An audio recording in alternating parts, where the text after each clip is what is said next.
Perkenalkan, nama saya Nur Asisa Ningsi, NIM 1057311138217.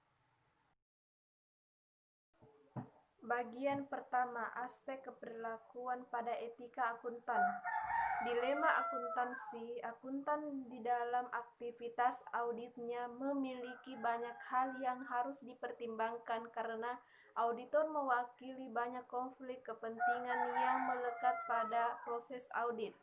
Konflik ini akan menjadi sebuah dilema etika ketika auditor diharuskan membuat keputusan yang menyangkut independensi dan integritasnya dalam imbalan ekonomis yang mungkin dijanjikan. Di sisi lain, dilema etika muncul sebagai konflik audit karena auditor berada dalam situasi pengambilan keputusan antara yang etis dan tidak etis. Penalaran moral dan pengembangan memainkan peran penting sebagai kunci sebagai area akuntansi. Profesi akuntansi secara kontinu dihadapkan pada dilema konflik nilai. Akuntan pajak misalnya, ketika memutuskan kebijakan mengenai metode akuntansi yang akan dipilih, membutuhkan waktu untuk memutuskan antara metode yang mencerminkan sifat ekonomis sesungguhnya dari transaksi atau metode yang paling sesuai dengan menggambarkan perusahaan. Berikutnya, model pengambilan keputusan etis. Bagian pertama, pendekatan kognitif lingkungan terhadap pengambilan keputusan etis. Ketika banyak riset yang berhubungan dengan perilaku etis individual untuk mengukur tingkat moral reasoning individual, telah berkembang pendekatan tambahan yang membahas komponen lain dari model riset. Bagian kedua, model alternatif pengambilan keputusan etis.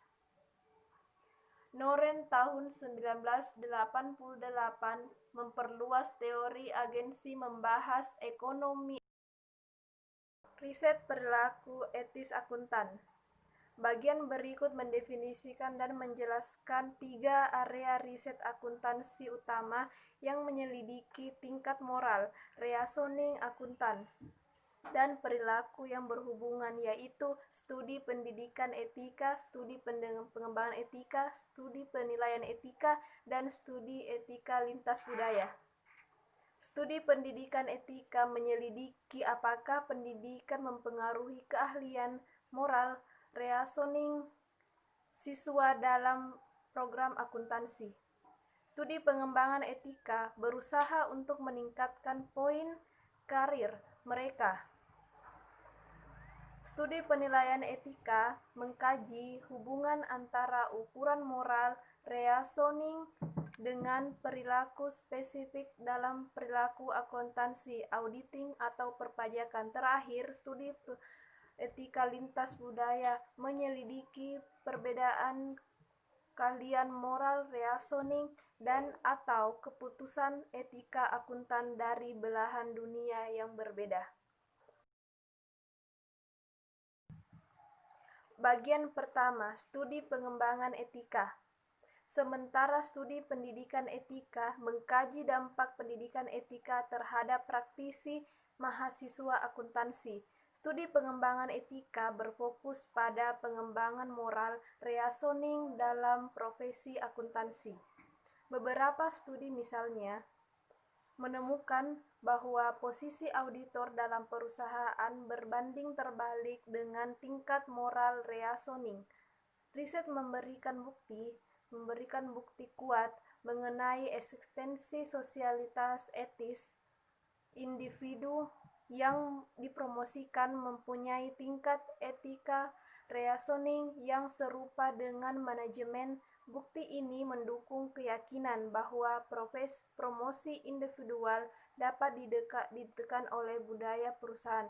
Kedua, studi keputusan etis.